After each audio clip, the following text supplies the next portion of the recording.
So how much is enough to allocate to what we call the income column?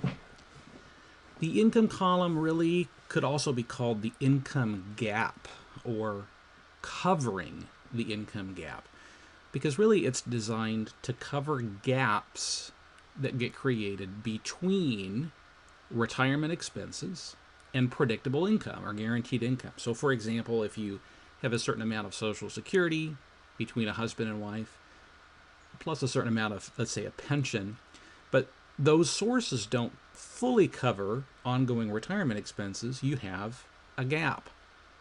And so the income column, or the income gap, is how do we allocate a certain amount of dollars to cover that gap? There are many ways to do it, but we want to do it in a way that's predictable or that's guaranteed, instead of relying upon systematically taking money out of a market sensitive account. If we systematically take money out of a market sensitive account to cover an income gap, we run into a risk called the sequence of return risk, in which taking money out of the account at the same time that it's going down in a bad market can very easily lead to a depletion of the account. So if we can use tools that don't rely on systematically taking money out of an account that fluctuates significantly, then we're going to have much more peace of mind. Let's talk a little bit about income gap coverage, considering the fact that a lot of times it's not going to be uniform. So let's say, for example, the income need that I have is not uniform. Let's say at the beginning of retirement here, I have a certain income need, and then the mortgage gets paid off, and then I have the rest of my income need. And let's say that my income sources include a little bit of Social Security while I'm waiting to maximize it, and then it jumps up when I maximize Social Security. What would be created in this situation is two different income gap needs. We kind of have the long-term income gap need between long-term income and long-term expenses, but here at the very beginning, and it just happens to be that it's kind of at the same time, it doesn't always have to look like these shapes. I might have an income gap for the first certain number of years of retirement. So I might have a short-term income gap and a long-term income gap.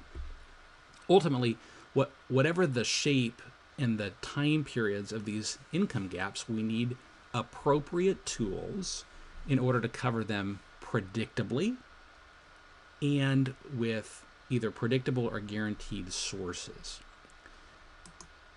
Now, there are multiple options in terms of covering income gaps. We'll spend more time in future videos talking about the actual tools that are available, but there are tools that are insurance related tools. Guaranteed income, for example, from annuity sources would be an example, but annuities aren't the only way to cover income gaps. There are ways to cover it within the investment realm, not by systematically taking money out of a market sensitive account, but other ways that help mitigate that sequence of return risk.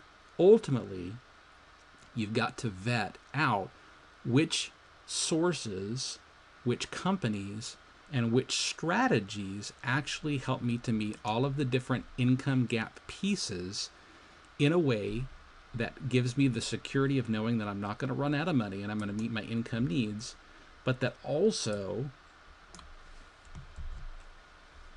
addresses the potential loss of liquidity, loss of flexibility, and loss of growth that occurs if I use insurance-related options.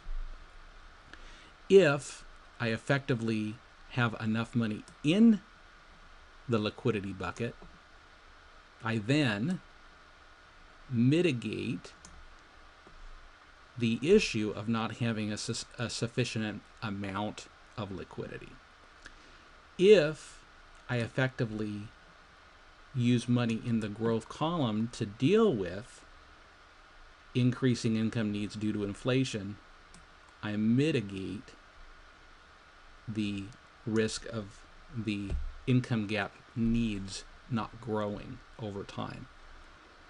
So ultimately, there's a lot of ways to skin the cat in terms of covering the income gap. Ultimately, we need to determine at which places the income gap appears so that we can know the time periods and amounts, and then determine which actual strategies, insurance-related strategies or investment-related strategies, best meet the goals in a way that meet our competing priorities.